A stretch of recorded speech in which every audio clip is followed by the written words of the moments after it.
অসম চৰকাৰৰ মাননীয় মুখ্যমন্ত্ৰী মহোদয় ডক্টৰ হিমন্ত বিশ্ব শৰ্মাক মই এনেকুৱা এটা পদক্ষেপ লোৱা বা মক পাৰ্লিয়ামেণ্টৰ বাবে আমাৰ যুৱ প্ৰজন্মক আগবঢ়াই দিয়াৰ বাবে বহুত অশেষ ধন্যবাদ জ্ঞাপন কৰিলোঁ। নমস্কাৰ, মোৰ নাম ঋষিতা বৰা। মই দুৰ্লভ চন্দ্ৰ গগৈ জকাইচুক উচ্চতৰ মাধ্যমিক বিদ্যালয়ৰ একাদশ শ্ৰেণীৰ ছাত্ৰী, ওৰফে মই বেলিমুখীয়া চাংমাই গাঁৱৰ এগৰাকী জীয়ৰী। পোনপ্ৰথমতে মই অসম চৰকাৰৰ সকলো সাংসদৰ সদস্যসকল হিমন্ত বিশ্ব শৰ্মাকে ধৰি সন্মানীয় বা মহামান্য সদস্যসকলক ধন্যবাদ জ্ঞাপন কৰিছোঁ, কাৰণ তেওঁলোকে YIP 2026 বা YIPৰ দৰে এটা সক্ৰিয় অনুষ্ঠান গঢ়াৰ বাবে।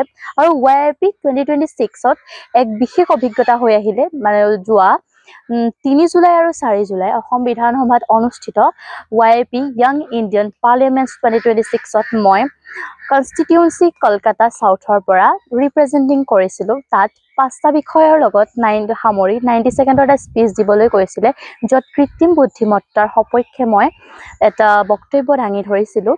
আৰু সেই বক্তব্যৰ দ্বাৰাই মই আন 24 গৰাকীৰ দৰেই শিৱসাগৰৰ পৰা ৰাষ্ট্ৰীয় পৰ্যায় ছত্তীশগড়ত অনুষ্ঠিত হ'বলগীয়া ৰাষ্ট্ৰীয় পৰ্যায়লৈ মই নিৰ্বাচিত হৈছোঁ। মানে মোৰ এই তৰ্ক বা এই মক পাৰ্লিয়ামেণ্টলৈ যোৱা এইবাৰ প্ৰথম টাইম মোৰ তেনেকুৱা অভিজ্ঞতা হৈছে। আন দিনাৰ দৰে মই আগতে সাহিত্যৰ জগতৰ লগত খুব বিশেষভাৱে জড়িত। বিশেষকৈ মই কবিতা আবৃত্তি কৰি খুব ভাল পাওঁ। আকস্মিক বক্তৃতাৰ লগতে কুইজ প্ৰতিযোগিতা, ৰচনা প্ৰতিযোগিতা আৰু মই কাবাডী খেলৰ প্ৰতি মোৰ এটা বিশেষ আসক্তি আছে। মই কাবাডী খেলি খুব ভাল পাওঁ। আৰু মোৰ খুব কম সময়ৰ পৰা বা কেনেকৈ ষষ্ঠ শ্ৰেণীৰ মানৰ পৰাই মোৰ এই সাহিত্য জগত আৰু সাংস্কৃতিক জগতলৈ খুব এটা ৰাপ আছে। বিশেষকৈ মই ভাওনা জগতৰ লগত জড়িত। এতিয়ালৈকে মই 5খনৰো অধিক মই ভাওনা কৰিছোঁ, য'ত মই পুৰুষৰ চৰিত্ৰ, মহিলাৰ চৰিত্ৰ সকলোবিলাক কৰিছোঁ। আৰু নাটক কৰিও মই খুব ভাল পাওঁ। মই একেবাৰে পিছপৰা গাঁৱৰ এজনী ছোৱালী। আৰু প্ৰথমতে মোৰ ৰাস্তাৰ অৱস্থা একেবাৰে সুচল নহয়, য'ত আমি খোজকাঢ়ি যাবহে পাৰোঁ, য'ত 2চকীয়া 4চকীয়া বাহন তালৈ যাব নোৱাৰে। আৰু বিশেষকৈ আমাৰ দলঙৰ অৱস্থা একেবাৰে ভাল নহয়। যিহেতু যাতায়াত উন্নত হ'লেহে এখন গাঁৱৰ যুৱ প্ৰজন্মবোৰ ওলাই যাব পাৰিব, আগবাঢ়ি যাব পাৰিব, সাংসদলৈ যাব পাৰিব, বিধানসভা লোকসভালৈ যাব পাৰিব।